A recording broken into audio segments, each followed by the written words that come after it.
नमस्कार, आप देख रहे हैं लाइव इंडिया हर पल। मैं हूं आपके साथ रेखा मिश्रा। आखिरकार तेजस्वी यादव चिराग पासवान को अपनी तरफ लाने में सफल नहीं हो सके। इसे गठबंधन इंडिया की बड़ी पॉलिटिकली हार मानी जा रही है। जाहिर है चिराग का बीजेपी के साथ समझौते का फायदा बीजेपी को मिलेगा और नुकसान आरजेडी कांग्रेस को। जानकारी है कि आरजेडी की तरफ से हाजीपुर समेत 6 से अधिक सीटों का ऑफर चिराग पासवान के लिए था, लेकिन चिराग पासवान ने इंतजार किया। चिराग पासवान ने इसकी परवाह नहीं की है कि नीतीश कुमार के साथ एनडीए गठबंधन में वे किस तरह से रहेंगे। चिराग पासवान मान गए हैं। भाजपा अध्यक्ष जेपी नड्डा के साथ बैठक के बाद खुद चिराग पासवान ने ऐलान किया। सूत्रों से मिली जानकारी के अनुसार जेपी नड्डा के साथ बैठक में तय हो गया कि चिराग पासवान हाजीपुर से चुनाव लड़ेंगे और पशुपति कुमार पारस का इस सीट से पत्ता जो है वो कट गया है। इसका मतलब यह है कि पशुपति कुमार पारस जो जिद पकड़कर बैठे थे उसका पट्टा छेप हो गया है और भाजपा आलाकमान ने उनकी जिद को इतना महत्व नहीं दिया है। चिराग पासवान का ट्विटर पर यह लिखना कि समझौता हो गया है दर्शाता है कि उनकी सबसे बड़ी मांग यानी कि हाजीपुर सीट से चुनाव लड़ने की उनकी बहुप्रतीक्षित मांग जो है वो मान ली गई है। बताया यह भी जा रहा है कि चिराग पासवान के हाजीपुर सीट से चुनाव लड़ने की सूरत में पशुपति कुमार पारस को समस्तीपुर भेजा जा सकता है। हाजीपुर सीट चिराग पासवान के पिता स्वर्गीय रामविलास पासवान की परंपरागत सीट रही है और इस सीट पर उनकी भावनाएं जुड़ी हुई है। यही कारण है कि चिराग पासवान हाजीपुर सीट जो है वो चाह रहे थे। यह उनके लिए चुनाव से ज्यादा विरासत और भावनात्मक मसला था। और इसी खबर पर ज्यादा जानकारी के लिए हमारे सहयोगी संजय जुड़ चुके हैं। और आखिरकार संजय, तेजस्वी यादव यानी कि महागठबंधन की हार हुई और चिराग पासवान जो है वो महागठबंधन के साथ ना जाकर वो एनडीए के साथ ही है। चूंकि जिस तरीके से कल हमने देखा कि चिराग पासवान ने सोशल मीडिया पर ट्वीट किया और जेपी नड्डा के साथ अपनी तस्वीरें साझा की, ये बताता है कि उनकी बहुप्रतीक्षित मांग जो थी यानी कि चुनाव से ज्यादा विरासत और भावनात्मक मसला था हाजीपुर सीट, वो उन्हें मिल गई। बिल्कुल रेखा, जिस तरीके से चिराग पासवान लगातार नाराज चल रहे थे, उनकी नाराजगी अब जो है वो खत्म हो गई और कल रात में ही जो खबरें सामने निकल कर आ रही है कि चिराग पासवान को 5 सीटें दी जा रही है लोकसभा में। और ऐसे में जो है उनकी जो मांग थी कि 5 सीटें और उसके बाद हाजीपुर सीट यानी 6 सीट तो मांग थी और 1 राज्यसभा सीट, लेकिन राज्यसभा सीटें नहीं दी गई भले, लेकिन 5 सीटें उन्हें लोकसभा में जरूर मिल रही है। और उसके बाद जो है हाजीपुर जो दिवंगत रामविलास पासवान की परंपरा माफ कीजिएगा, जो उनकी सीटें हैं उनके पिता की जो रही है हाँ, तो वो सीटें अब चिराग पासवान के खाते में जा चुकी है। और उसके बाद जो है अब चिराग पासवान के चेहरे पर खुशी लौट गई है उनके चेहरे पर, लेकिन चाचा कहीं ना कहीं अंदर खाने में नाराज है। अभी थोड़े देर पहले ही जो उनके पार्टी के राष्ट्रीय लोक जनशक्ति पार्टी के प्रदेश अध्यक्ष हैं प्रिंस पासवान, उन्होंने ये ट्वीट किया है और उनके भतीजे भी हैं। तो ऐसे में चिराग पासवान के भाई हैं और छोटे वाले चाचा के लड़के हैं। तो ऐसे में जो है प्रिंस पासवान ने अपने ट्विटर हैंडल से ये ट्वीट कर पुष्टि कर दी है कि अब हम एनडीए के साथ ही हैं, कोई नाराजगी नहीं है और एनडीए के साथ ही रहेंगे। तो ऐसे में जो ऑफर पशुपति पारस को दिया गया है राज्यसभा को लेकर, लेकिन ये अभी जानकारी नहीं निकल कर सामने आई है कि पशुपति पारस राज्यसभा जाएंगे या समस्तीपुर से चुनाव लड़ेंगे। और प्रिंस पासवान को जो है वो बिहार में कैबिनेट में जगह मिल सकती है। तो ऐसे में कैबिनेट में उन्हें मंत्री बनाने का ऑफर जो है केंद्रीय नेतृत्व की तरफ से, भाजपा की तरफ से दिया गया है। लेकिन इस पर अभी कोई भी बोलने से बच रहे हैं, कोई भी बड़े नेता जो है इसे बताने से परहेज कर रहे हैं। तो ऐसे में चिराग पासवान की जीत हो गई चाचा के साथ। जिस तरीके से चिराग पासवान को एक वक्त में जब उनके पिता का देहांत हुआ था, जब उनके पिता के निधन हुई थी, तब जो है उनकी पार्टी को तोड़ा गया था उनके चाचा के द्वारा। कहीं ना कहीं चिराग पासवान ने अपना बदला अपने चाचा से ले लिया है। ऐसे में जो कहा जा सकता है सीधे तौर पर कि एक वक्त में जब दिवंगत रामविलास पासवान जीवित थे, तब जो है पार्टी के आला कमान खुद उनके पिता चिराग पासवान के पिता रामविलास पासवान हुआ करते थे और सब पूरा परिवार एकजुट हुआ करता था।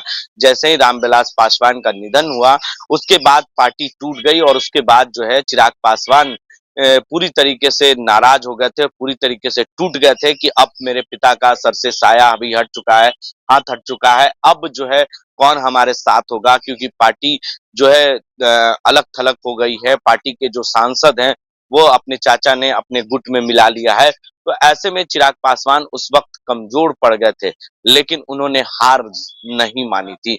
उस वक्त चिराग पासवान ने लड़ाई सड़क से लेकर सदन तक लड़ाई लड़ी, और चुनाव आयोग ने दोनों पार्टियों को अलग कर दिया और नामों को बदल भी दिया। तो ऐसे में लोक जनशक्ति पार्टी रामविलास चिराग पासवान के नामों से जाना जाता है, और पार्टी को, और वहीं उनके चाचा को उसी नाम से जो है राष्ट्रीय लोक जनशक्ति पार्टी के नाम से दिया जाता है। दोनों का जो सिंबल है वो अलग है। तो ऐसे में पार्टी उस वक्त टूट गई थी जब रामविलास पासवान का निधन हुआ था। उस वक्त चाचा काफी नाराज हुए थे, और उसके बाद जो है वो चाहते थे चिराग पासवान की पशुपति पारस ही इसके उत्तराधिकारी रहें और अच्छे तरीके से। एक बार फिर से बीजेपी में शामिल हुई, यानी कि एनडीए का हिस्सा बनी। और चिराग पासवान जिस तरीके से खुलकर नीतीश कुमार का अक्सर विरोध करते नजर आ रहे थे, उन्होंने भी संयम बनाकर रखा था और चुप्पी साध रखी थी, और उन्हें उम्मीद थी कि उन्हें बीजेपी की ओर से न्याय ही मिलेगा। चूंकि जब नीतीश कुमार बीजेपी का साथ छोड़ करके महागठबंधन में शामिल हुए थे, उस वक्त चिराग पासवान के ऊपर बीजेपी ने भरोसा जताया था, और कई मौकों पर पीएम नरेंद्र मोदी चिराग पासवान की पीठ को थपथपाते हुए भी नजर आए थे। ऐसे में हम कह सकते हैं कि दोनों ही ओर से, यानी कि चिराग पासवान हो या फिर बीजेपी, दोनों ने ही एक दूसरे को संभाला है इस मौके पर। और जेडीयू ने भी शांत रह करके समर्थन दिया है। चूंकि अगर एलजेपी यानी कि चिराग पासवान के खाते में अगर 5 से 6 सीटें जाती है, तो यानी कि इसका नुकसान जेडीयू को ही भुगतना पड़ेगा। बिल्कुल, देखिए इसमें कहीं ना कहीं नुकसान जो है नीतीश कुमार की पार्टी जदयू को हो सकती है, लेकिन कहीं ना कहीं नीतीश कुमार भी कच्चे खिलाड़ी नहीं है, राजनीति के माहिर खिलाड़ी हैं, और ऐसे में सभी चीजों को वो समझ रहे हैं। तो बिहार की राजनीति को समझना इतना आसान नहीं है, लेकिन नीतीश कुमार हर चीज जो है समझ बूझकर काम कर रहे हैं, और चिराग पासवान की बातों पर वो चुप्पी साध लेते हैं। चिराग पासवान के जब नाराजगी वाले सवाल पर जब पूछा जाता है उनके पार्टी के नेताओं से, तो सीधे तौर पर यही कहते हैं कि उनको जो है भाजपा के आला कमान देख रहे हैं, उन्हें कोशिश कर रहे हैं बातें करने की, मनाने की कवायद जारी है।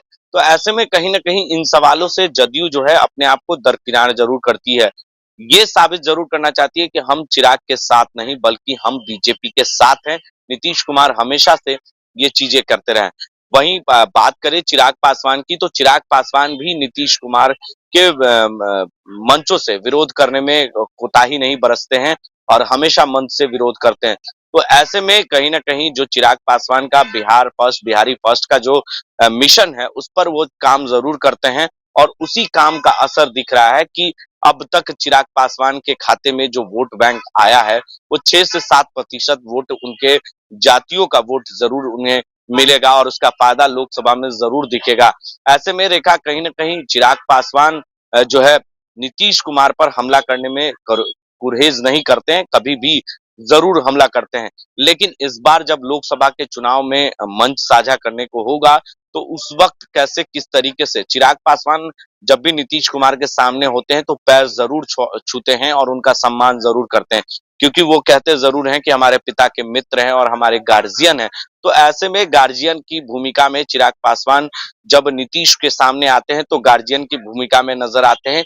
लेकिन जब जब जनसभा के मंचों पर होते हैं, राजनीतिक मंचों पर होते हैं, तो वो हमला करने में कोई कुरेद भी नहीं छोड़ते हैं, यानी कहीं ना कहीं हमला जरूर करते हैं।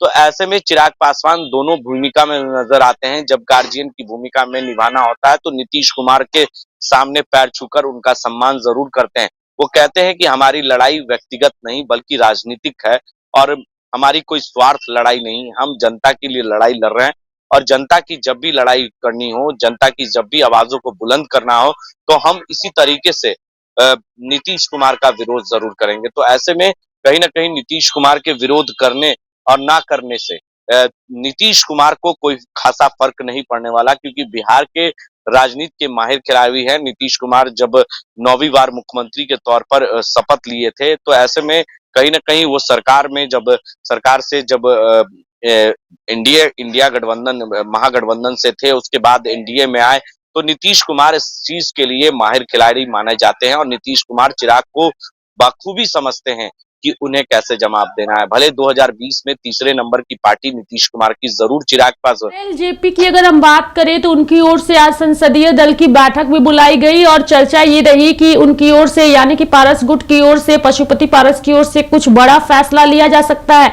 लेकिन आपने ये भी बताया कि जो प्रिंस पासवान हैं उन्होंने सोशल मीडिया पर ट्वीट करके अपनी बातों को रखा और कहा कि वो एनडीए के साथ है और सब कुछ ऑल इज वेल है। बिल्कुल, पशुपति पारस की तरफ से प्रिंस राज ने अपना ट्विटर हैंडल, एक्स हैंडल पर ट्वीट कर इसकी आधिकारिक तौर पर उन्होंने पुष्टि कर दी। जो कल से ही खबरें चल रही थी कि पशुपति पारस जो है नाराज चल रहे हैं, इंडिया गठबंधन में जा सकते हैं, लेकिन सभी बातों पर विराम लग गया है, सभी जो चीजें पर विराम लग गया है। पशुपति पारस अब कहीं नहीं जा रहे हैं, पशुपति पारस की पार्टी अब कहीं नहीं जा रही है और उनकी 2 बजे बैठक भी होने वाली है उनके तमाम सांसदों के साथ। और 2 बजे जब बैठक होगी तो वो एक कुछ निर्णय जरूर ले सकते हैं कि क्या वो राज्यसभा जाएंगे, क्या समस्तीपुर से चुनाव लड़ेंगे, क्या प्रिंस राज बिहार में कैबिनेट में मंत्री बनेंगे, क्योंकि कल अब जो है मंत्रिमंडल का जो आज विस्तार होना था वो आज फिलहाल टल गया है और कल का वक्त रखा गया है। तो ऐसे में जो लिस्ट देने की देर हो रही थी नीतीश कुमार के सामने बीजेपी की तरफ से, वो लिस्ट आज भेज दिए जरूर गए हैं, लेकिन देर हो चुकी थी। तो इस समय को बढ़ाकर कल का रखा गया है और कल शाम में ही मंत्रिमंडल के विस्तार होंगे। तो ऐसे में हो सकता है कि प्रिंस राज बिहार सरकार में मंत्री बन सकते हैं। ये जरूर खबरें सामने निकलकर सामने आ रही है क्या। और प्रिंस को 5, उपेंद्र कुशवाहा की पार्टी को 1 और मांझी को 1। तो ऐसे में क्या मांझी और कुशवाहा जो है वो इसे स्वीकार कर चुके हैं? चूंकि जो खबरें आ रही है उसके मुताबिक दोनों को 1-1 सीट मिली है। तो ऐसे में उपेंद्र कुशवाहा और मांझी जो है वो काफी दिग्गज नेता हैं और तजुर्बा और उम्र भी काफी ज्यादा है उनका। तो ऐसे में क्या वो चिराग पासवान को 5 सीटें और खुद की पार्टी को 1-1 सीट मिलने के बाद वो दोनों नेता खुश है? देखिए रेखा, हम जो सवाल का जवाब अगर आपके आधिकारिक तौर पर तो नहीं दे सकते, इसकी कोई पुष्टि नहीं है। लेकिन बीजेपी बिहार की सियासत हो या केंद्र की सियासत हो, हर कदम फूक फूक कर रखती है। पहले उन्होंने ये शर्त जरूर नीतीश कुमार के साथ रख दिया कि पहले आप मंत्रिमंडल का विस्तार करें। मंत्रिमंडल का विस्तार होने के बाद ही सीट शेयरिंग का फॉर्मूला का जो पत्ता है वो खोल पाएंगे। तो या हो सकता है कि बिहार में नीतीश कुमार के जो सीट है वो कम दिए जा सकते हैं। जो 16 सीट है उसमें भी कुछ कमाबेश जरूर कर सकती है बीजेपी। तो बीजेपी जो है इस मामले में माहिर खिलाड़ी है राजनीति के। तो ऐसे में जो है नीतीश कुमार से पहले जब आप पीछे के ड्रॉप में जाएंगे, पीछे की कहानियों में जाएंगे, तो पहले नीतीश कुमार से इस्तीफा दिलाया गया इंडिया महागठबंधन से। उसके बाद जो है नीतीश कुमार से फिर उसके बाद सरकार बनाई गई। नीतीश कुमार को याद होगा कि नीतीश कुमार ने एक मांग रखा था कि सुशील मोदी को बिहार में उप मुख्यमंत्री बनाया जाए, लेकिन इस बात पर पहले सम्राट चौधरी ने इशारा जरूर किया कि पहले वो इस्तीफा दें। इस्तीफा देने के बाद सब कुछ बदल गया। नीतीश कुमार के इस्तीफा देते ही सम्राट चौधरी का नाम आगे आया था रेखा, और उसके बाद विजय कुमार सिन्हा का। उसके पहले जो है सुशील मोदी का नाम तेजी से चल रहा था कि बिहार में मुख्यमंत्री के तौर पर सुशील मोदी बनेंगे। लेकिन जैसे ही नीतीश कुमार ने राजभवन जाकर इस्तीफा दिया और उसके बाद जो है ये पूरा फॉर्मूला तैयार बीजेपी ने तुरंत मतलब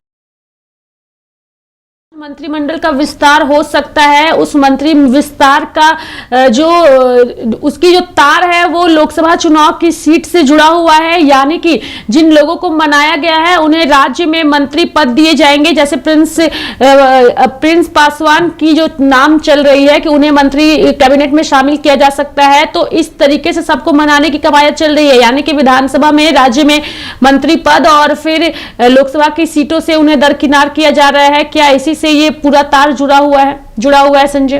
बिल्कुल रेखा, इसी से तार जुड़ा हुआ है बिहार की सियासत से। क्योंकि देखिए 45 दिन बीत चुके हैं बिहार में सरकार बने हुए एनडीए की, और 45 दिन हो चुके हैं और अभी तक ना तो मंत्रिमंडल का विस्तार हुआ है और लोकसभा का चुनाव का बिगुल भी बजने वाला है। तो ऐसे में जैसे ही आचार संहिता लगेगा तो ना मंत्रिमंडल का विस्तार हो पाएगा और ना ही जो है सीट शेयरिंग का फॉर्मूला तैयार हुआ है। तो ऐसे में भले फॉर्मूला तैयार अंदर खाने में जरूर हुई है, लेकिन मीडिया में सब कुछ सूत्रों के हवाले से ही खबरें चलाई जा रही है। तो ऐसे में जो मेरे सूत्र हैं, हमारे जो लाइव इंडिया के सूत्र बता रहे हैं, उस के मुताबिक नीतीश कुमार को उसी चाल पर रखा जाता है जिस चाल से पहले पहले नीतीश कुमार को इस्तीफा दिलाया गया सुशील मोदी के कहने पर, और फिर उसके बाद जैसे ही नीतीश कुमार ने इस्तीफा दिया जाकर राजभवन में, और उसके बाद फिर नीतीश कुमार को यह कहा गया कि जो बिहार के 2 डिप्टी सीएम बनाए जाएंगे, पहला सम्राट चौधरी और दूसरा विजय कुमार सिन्हा।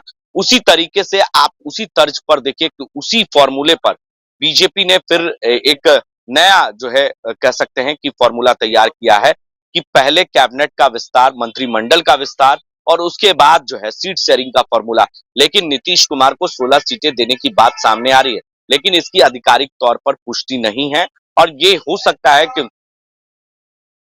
फॉर्मूला बीजेपी की रणनीति के हिसाब से बिल्कुल सटीक बैठता हुआ नजर आ रहा है। एक तरफ चिराग पासवान के साथ मीटिंग डन, और फिर सोशल मीडिया पर चिराग पासवान का पोस्ट, और फिर अगर हम प्रिंस पासवान की बात करें तो प्रिंस पासवान ने भी आज सोशल मीडिया पर ट्वीट करके बता दिया है कि जो मीडिया में खबरें चल रही है नाराजगी को लेकर कि पारस गुट कोई बड़ा फैसला ले सकता है, एनडीए से नाता तोड़ सकता है, तो उन सब खबरों पर ये दोनों ही ट्वीट जो है वो विराम लगाते हुए नजर आ रहे हैं। लेकिन रणनीति बिल्कुल बीजेपी के हिसाब से चल रही है कि लोकसभा चुनाव के तार जो है वो बिल्कुल राज्यों में कैबिनेट विस्तार से जुड़ा हुआ है, और कैबिनेट में नाराज लोगों को जगह मिलेगी, और फिर लोकसभा में सीट शेयरिंग का जो फॉर्मूला तय किया गया है उसकी घोषणा की जाएगी।